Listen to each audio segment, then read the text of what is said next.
Hello everyone and welcome back. Coco here with Kia, Dane, and Ray, and we are continuing the Hey Arnold vlogs. Today we will be reviewing the episodes Operation Ruthless and The Vacant Lot.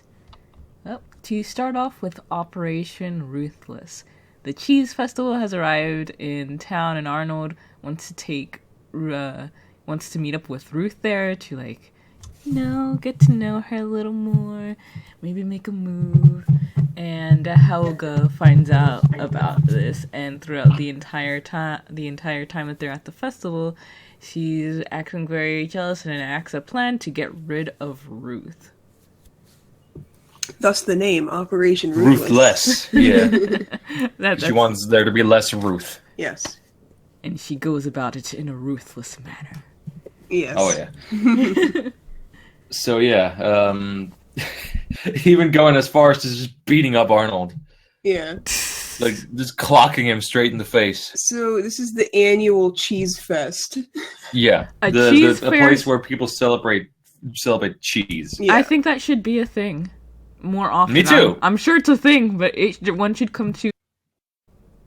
Yeah. One should come to Wounds as well. Just imagine all the delicious food. Mozzarella sticks galore. All the different kinds of cheese and crackers and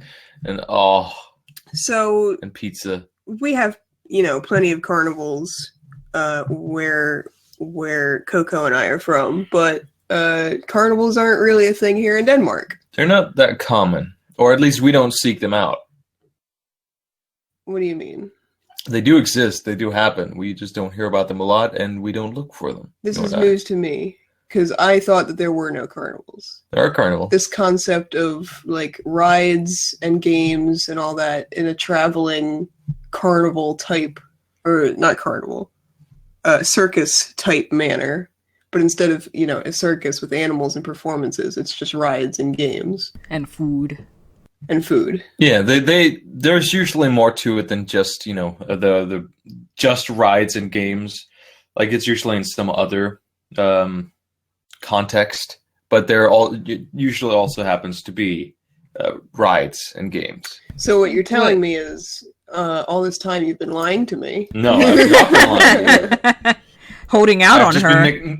Yes, I've been holding out. Why? Because it's not something that I am necessarily super enthused about. Oh my god. I just never thought, you never really talked about that you wanted to find one here in Denmark, so I never... Are we really going to talk about this right now? Let's not turn this into a relationship thing. We can discuss this afterwards.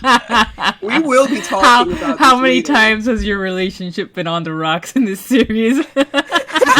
Countless times. It's never in danger. Nah, In fact, a very special day is coming up for you two. What is it? What's going to happen? Yeah. I think... What did you plan? I think you two might get married soon. Wait, this is news to me. Uh-oh. Oh, well, Coco and I have been planning it behind your back. Motherfucker! Yes, we are indeed getting married soon. Yep. And it'll be... But with this new carnival news, I don't think that might be happening. There's definitely going to be some talking. Serious talking. But yes, returning to the episode at hand. Wait, what's it? I don't understand these notes I wrote. Okay. I said, Arnold is being kind of creepy here too when he talks about Ruth. I do like how Gerald is fed up with this and sort of realizes that Arnold is both out of his, I don't want to say league, since this isn't a thing about Ruth being too good for him, but she's not that much older than him, but she's past the puberty line and he isn't, and those years are very important. They do make a pretty big difference. So when you're a kid and you're in the 4th grade, you're probably definitely not going to date a 6th grader. No, I don't think you should. I don't think that would be that would be a good idea at all. Yeah. No. But yeah, like I do like how Harold seems to understand this, because throughout the entire thing he wants to be a supportive friend, but he's incredibly exasperated by Arnold's behavior. Yeah, You mean Gerald, right? Yeah, Gerald, not Harold. I don't know why I keep confusing the two of them. It's the old. Yeah. Yeah, the Gerald is what I mean. But yeah, he's so fed up with Arnold's infatuation with Ruth. One weird thing, I don't know if we're watching the episodes out of order, or if they aired the episodes out of order or something, but Gerald has to tell Arnold Ruth's name. Well, I was registering that as Arnold being so infatuated with her that he couldn't speak. I don't know about that. But yeah, it did seem a little weird. I didn't catch that, but I would have probably assumed the same thing that Kyodane is thinking. Because in the journal episode where Helga loses her poetry journal, and they're trying to figure out who it must be, then Arnold immediately thinks it must be Ruth McDougal. Yeah. Wait, but like, what was the exchange exactly? I wasn't paying 100% attention, but it was something like, Arnold was just staring at her, and like trying to say her name, like he was kind of stuttering, coming up short with her name. But but it was kind of presented like he was like so infatuated that he couldn't really talk right. So Gerald had to finish the sentence for him. Maybe I misunderstood it. No, like you can. I could see it going either way, honestly. But then, what is it? Phoebe said something to Helga about if you look through a hole in a piece of cheese. Yeah, if you like spin around 3 times and look through the hole in a piece of Swiss cheese, you can find your true love. Yeah. So Helga, of course, thinks this is dumb and tries it anyway. And what I always noticed as a kid, she spins around 3 times. Phoebe isn't in the frame while Helga's spinning around. But from like the previous frame, you can kind of see how Phoebe and Helga are standing next to each other. Yep. And while Helga's spinning, she stops, and it seems like she's facing in Phoebe's direction. but then she turns her body towards Arnold's direction. Yeah. and as a kid, I was always like, no, you stopped at Phoebe. Like, I think I mentioned this before when you brought up the fact that Eugene was officially confirmed to be a gay character, and I said that I always felt that maybe Phoebe was kind of queer too, because I always thought she might have had feelings for Helga. Yeah. I guess maybe I saw this episode later on, like after I'd seen some other episodes, because clearly they're kind of setting up that her and Gerald are gonna be a thing. But yeah, just sometimes, even here when she's like, you're such a genius, Helga. I don't know, like the way she's constantly praising her and how much stuff she puts up with her from other episodes, it just gave me that impression. Yeah. Like the first episode where they're fruits in the city or whatever. Downtown is fruits. And Helga's like directing fruits the in thing. the city. fruits in the city. And Helga, Helga's panicking because they haven't shown up, and Phoebe is also like crying for her sake. Like they just turn to each other and her lips are wibbling. Yeah. That's definitely one of those scenes. Yeah. So Helga asks, like, what's so special about Ruth? What I wanted to know is what makes Ruth so special that everyone who's like 2 years younger than her knows who she is. Like, I never knew anyone that was, in any of the grades higher than me, or lower than me even. I only knew people in my grade. I think it's more about boys being infatuated with older girls. Because when I was in school, we did know like 1 or 2 girls in like the higher grades. But this is all the kids. Like Phoebe, Gerald, Arnold, and Helga all know Ruth by sight. Yeah. Well, Maybe that's just I for the mean- sake of so they don't constantly have to reintroduce her to each character. I mean, it would make sense. Like, Arnold has his crush on Ruth, so his best friend Gerald, who always has to listen to him talk about her, would know. And since Helga's obsessed with Arnold, she would know about the girl that he likes, and Phoebe would know through Helga. Okay, that's true. Yeah. But so then, Helga asks what's so special about Ruth, and then Phoebe Has a list. has a notebook that she has immediately available on stats on Ruth about how beautiful and talented she is. Phoebe? And I'm like, sounds like Phoebe likes Ruth. You're a little bi-curious. I wrote for that. Phoebe's list of differences between Helga and Ruth definitely has boobs on it. Yeah. Yeah, definitely. Long, slender legs. Yeah. Helga has long legs, but they're not that. They're just sticks. Oh, you guys got cut off. Are you still there? Yeah, We're still here. Okay. Yeah, Helga just has the toothpick legs for now. Yeah. But Yeah. if that mirror is any indication, that's going to change. That magical mirror. Yeah. Yeah. The glimpse into the future, and Arnold's just gonna be fat Yeah. Fat and short. with a tiny head. I wanted to talk about the Tunnel of Love, but we're skipping ahead there. I don't know if you guys have anything else you wanted to say before the Tunnel of Love. Just the ever-present raspy breath kid. I forget his Brainy. name. Brainy. Brainy? Oh, I love Brainy. Brainy so much. He's great.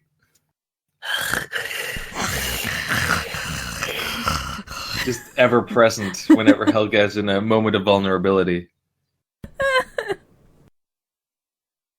He's always there for her. Yeah.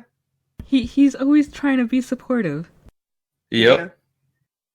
He's like, you're pining for this boy who ain't into you, but girl, I'm always here. Yeah. I will always be here. Always. But yeah, we can get to the Tunnel of Love. Okay, how dumb is this fence concept? Very, very dumb. First of all, I've never actually seen in real life a Tunnel of Love. Neither have I. I've seen one. Really? Yep. I think it was in... where was it? I know I have seen one because I was like, holy shit. That thing actually exists? It's... I can't remember. It's like one that's nearby our home that so many people go to since it's like somewhat close and cheap. Hershey Park? No, not Hershey Park. Renaissance Fair. No. Ye old Tunnel of Love. I can't remember it, but yeah. Is it like a I've theme seen park? one. Yeah, it's like a theme park, kind of like Hershey Park, but Like Six Flags or whatever. it exists. They exist. I've seen one. Yeah. Okay. Yeah, I've never seen an actual Tunnel of Love, but now I know they exist. But this fence concept where they have the line is separated by gender, and people are like kind of randomly paired up with each other. Yeah, God, that's not good stuff. That sounds awful. Yeah. That completely defeats the purpose of the Tunnel of Love. Yeah. I mean, maybe you could have like a blind date. Yeah, Tunnel of it's Love. more like a blind date Tunnel of Love. You could have two tunnels of love. You could have the I'm already here with someone I want to go in a tunnel of love with, and then there's the blind date tunnel of love. I came here alone, and I would like to find someone. I'd like to leave with someone. Yeah. Like Gerald and Phoebe. Yeah. I mean, they always already kind of implied that they were into each other with the before when Helga and Arnold and Ruth went into the Hall of Mirrors. They were kind of standing outside there, giving each other some winky eyes. Yeah. Some cute 10-year-old bedroom eyes. Yeah, exactly. Some I'd like to hold your hand eyes. Yeah. Yep. I would like to hold your hand and say, yep, to you in the morning. Hey, eyes. So chaos ensues, and Gerald and Phoebe end up together in the Tunnel of Love. And then Ruth ends up with Sid. Yeah. Oh, actually, before, one thing that really surprised me was before the fence broke, I was really surprised that Rhonda wanted to go on the boat with Harold. Oh, yeah. Rhonda hasn't been formally introduced yet, but she's like a super prissy girl who's very rich and all about being popular. And she was the one who hosted like the all-girls party. Yeah. Wait, which one is she? Like, describe her to me. She's usually wearing the red top and the black bell bottoms, and she has black hair, and I don't remember her. and I can find you a picture. As soon as you see her, you'll be like, oh, that chick. Hey, Arnold. Hey, arm mold. This one. Oh, that one. Yeah. Wait, what's the one to... Yeah, that one. What the heck? Yeah, that's a later episode. Yeah, okay. Don't worry about it. Okay, I won't worry about that one. I could also kind of... I could take it in a way where she maybe doesn't like or have a crush on Harold. Maybe it's that she's just so confident about herself that any guy that she ends up with at Tunnel of Love is like, oh, you know you like me. Come on, let's get the Tunnel of Love together. Yeah. That makes sense. Yeah, it could be that. It could also be she's into Harold. Whatever. So it's kind of a sad ending to this episode. Oh, yeah. Everyone walks off. Not like they're not depressed. Helga's efforts to make Arnold not like Ruth was just in vain because he likes her even more because of the challenge, as he says. Yeah. And kind of iffy. Yeah, it's the hunt. Yeah. The thrill of the hunt. But I mean, I guess from his perspective, he never even got a chance to, really talk to her. She still doesn't know about him. So, it's not like he got rejected and then he's like, you know what, I like girls who say no to me. Yeah. Arnold turns out to be one of those kinds of guys. Oh, It's yeah. like, I'm not into this show anymore. Yeah, but at least it's not that. It's just, I never got a chance to this time, but you know what? There might be another time later. Yeah. So, and Gerald walks off with Phoebe holding hands, and Helga's just standing there angry and defeated as the lights go out behind her and leaves her in complete, total darkness, all alone in sadness. Oh, Helga. Oh, Helga. You do this to yourself. Yep. Yeah. You could have had a nice date with your girlfriend, but no. Yeah. You have a cute girlfriend with you. You got cheese. Yeah, you got cheese. What else could you need? Cute girlfriend and cheese. That's all you need. And rides. Yep. God, she had everything. And she threw it all away. Yep. One day you will learn. Well, maybe. Maybe. We'll see. There's going to be a new Hey Arnold movie, isn't there? Yeah. Yeah, it's We'll coming see out in November. in the next episode. Yeah. Not anymore. So the next episode. Alright, but the next episode is called The Vacant Lot. And essentially the kids always had to play in the streets since all the actual fields were always occupied by older kids. But of course, there are always cars going by, so they're never actually able to complete a game. And then Arnold and Gerald find this lot that was completely filled with junk, with fruits, and so all the kids work together to clean it up and turn it into a baseball field. But then after they leave, the grown-ups come in and see the empty lot and take over it pretty much. And so, of course, this is not good for the kids. Nope, they are not pleased. I really like this episode, and it's another one of the ones that I remember really clearly because I was always inspired by the work ethic of these kids. Yeah. Holy crap, they just took everything into their hands to solve the problem that they had. There's something really magical about this episode. Yeah. One thing that I never understood as a kid, though, why are you playing in the street? Well, there's nowhere else to go. Don't play in the street. Hey, Well, then that's nowhere else to go. Play video games. They don't have video games. Yeah, They have baseball. That is They're into kind of baseball. interesting. I don't think I've ever can remember video games being mentioned in this series. It is a cartoon from like the early to mid 90s before video games. Were really a thing where like every single kid had a video game console. It was more like, oh, the rich kid, that one rich kid who has a video game console. He's got a Nintendo. That rich nerd. Yeah. That rich nerd that you secretly hate, but you also love when you get invited over. Yeah. It sounds like you're talking from experience. No. That you were that rich nerd. And everyone wanted to be invited to your house. Not really. But I don't know, maybe. If I was, I didn't realize it. But most people had, like, at least one video game console. I was just the one who had every video game console. 2 video game consoles in every house. Yep. That's the promise that President Ray will give you. Yes. Every kid will have a video game console. Or 2. Yep. I'd rather they have books, but, you know.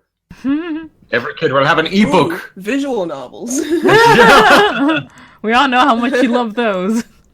All the saucy visual novels. No. Not the saucy ones. So Arnold and Gerald find this field, and they immediately decide on the name Gerald Field. No, they decide before. Yeah. They decide before they even find it. It would be nice if we had our own place, our own field. And we should name it Gerald Field. Yeah, Gerald Field. Yeah, Gerald Field. Say it again, Gerald Field. That sounds so good.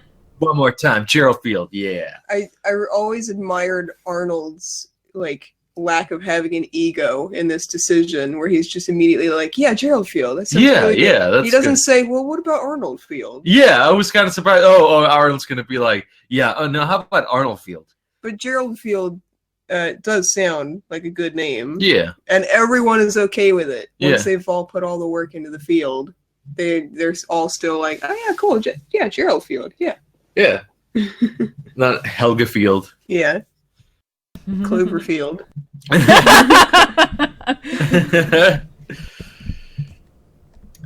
It even has a washing machine, so if you need to do your laundry while you're playing your game, you can. Not that I don't think it's hooked up to anything, but No, you can imagine that you're washing it. you're washing your clothes. Yeah. So like they find this empty lot, this vacant lot, and of course immediately everyone would assume that this is too good to be true. Or at least, that's what I did. I'm just saying everyone just, to exaggerate. To prove my point. Yeah. That, this is too good to be true, so, it's not going to last forever. It's perfect here in the moment, but, something could happen that could take it away. Here's what I want to know, though. Who owns this lot? No one. No, someone has to own the lot. Maybe the city. I don't know. Maybe the city owns it. Maybe. Of course, if no one else owns it, then the city does. Yeah. Yeah. All right, then. Go on. That's the easiest answer. Yeah. Like, if someone else did own it privately, then, they would probably come and say, get out of here. It could be one of those things where, like, it's like a slumlord type of landlord that, like, never checks up on their properties. I don't know. And then we have the adults taking over after they had a great day of urban baseball. Yeah, this, like, sinister music starts up after Yeah! I was like, the butcher. they look like if there's the zombies just encroaching on the field. Yeah. And, the adults show up. Yeah. over Being the adults field. with adult interests. Yeah. Boring things like chickens. Yeah. And checkers. Chickens and checkers. And flowers. And tomatoes. Yep. He grew tomatoes really fast. Yeah! Where did those tomatoes come from? Did he just have tomatoes and then he just decided to, plant them? He just has a magic green thumb. And he never realized how great it was because he has, like, his head stuck in construction work. He has to destroy, not to give life. Yeah. but he can spawn tomatoes when he wants. As long as there's grass. Attack of the killer tomatoes. Where was, what's the mailman's name? Harvey? Yeah. Where was he keeping these chickens? I was wondering the same thing. The basement. What? In this basement? Basement chickens? Yeah. These are free-range basement chickens. Yes. Free basement chickens. Yep. Chickens versus tomatoes. Run around my basement. And they try to play a game anyway, despite all the adults being in the way. And I loved Eugene interacting with the chickens out in the outfield, trying to placate them, and then mistakenly saying, "I like fried chicken. I love fried chicken." And then they massacre him. Well, yeah. Then we don't see Eugene for the rest of the episode. We don't see him anymore ever. What's the death count now? He made the mistake of pissing off. Yeah. Well, yeah. What is it now? The death count? It's 3 or 4. I think it's higher than that. Oh, yeah, it's got to be higher. We had the guy in the shark. We had Mr. Green in the freezer. We had the bus driver who died, and I remember there was 2 in one episode. Oh shit! Can't remember. I think we're at 5. Yeah. All right. Yeah, so 5. We can agree on 5. There's a lot of death in this little kid show. Yeah. It's trying to teach children the real facts, not the fake facts. Yep. Not the alternative facts. Yeah. Yeah. The adults take over. The kids have to play baseball now in an alley, which, it's not fun. But then we start seeing that the adults, they can't get along either. Nope. Because, they have such different interests. They all want to do their own thing and end up getting in the way of each other, which, leads to the children. World War III. Yeah, at least, yeah. World War III, basically. At least the children dumping all the garbage they cleaned up onto the lot anyway, just so they could, show the adults how it was, what the children had to go through to get this lot, and the adults just came and took over. And we have the teleporting grandma. Yeah, she comes out of literally nowhere, just behind people. She was nowhere in the field. She just, seeps through the brick wall behind everyone. Yeah. Let's do this! Yeah, she just appears out of nowhere and is like, let's clean up the field. Yep. I love Grandma. Yeah. Hi. Chaotic good. Yes.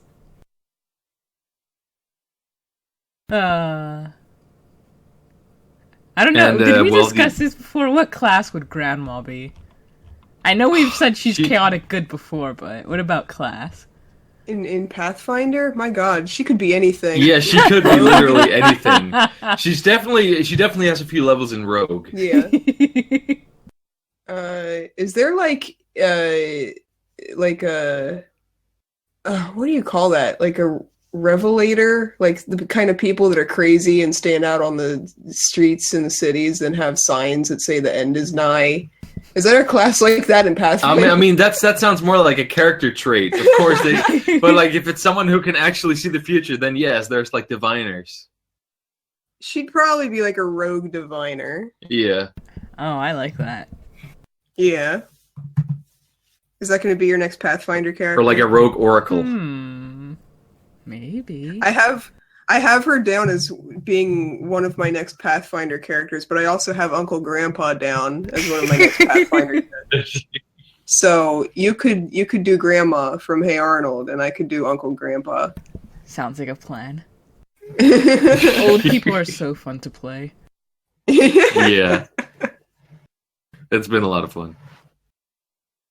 The adults realize what they did, and everyone lives happily ever after. Well, no, they clean up. First they clean up, but then they make the baseball field even better. Yeah, they turn it into a real baseball field. Yeah, and everyone has a good time, and the adults even join in on the baseball. Yep. And then we have what's the Asian guy's name? Mr. Win. Mr. What? Mr. Huynh. Huynh? Yeah. Yeah, have him being obnoxious at the end. He's Vietnamese. Okay. Yeah. Oh, that explains everything. I didn't. It was weird that you specified that when I was talking about that. Because I just wanted to be specific because he's specifically Vietnamese. Okay. They go over it in a later episode. All right. He has a whole backstory that we're going to get to. It just timed so well with me saying he was obnoxious. No. and being obnoxious. Well, he's Vietnamese. No. I didn't mean that. I know you didn't. I just took it. Well, you know how those Vietnamese are. They make really good food. Yeah, they do. Yeah. I just recently found this great place in town called Sprout. Oh. Ooh. We'll have to go there when you guys come. Heck yeah. Always down for some Vietnamese. Yep.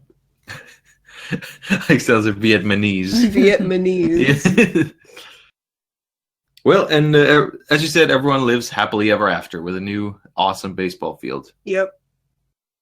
And they're stuck And someone there forever, play ball. never able to leave and forever playing baseball. Yep. That's the price you have to pay. Yeah.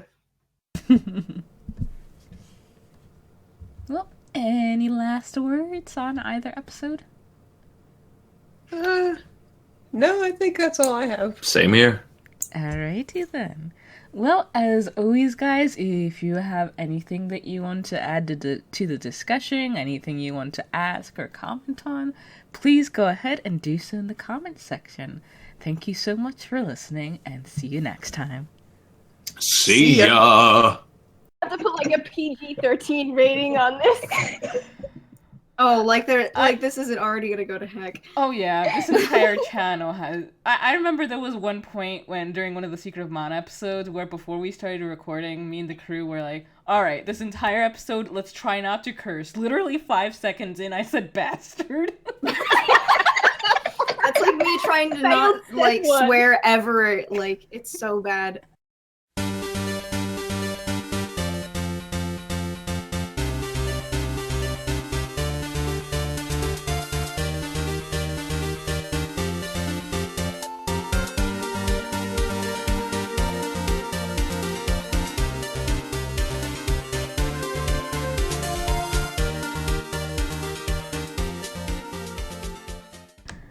Hello everyone, welcome. This is the start of a new project that I am doing.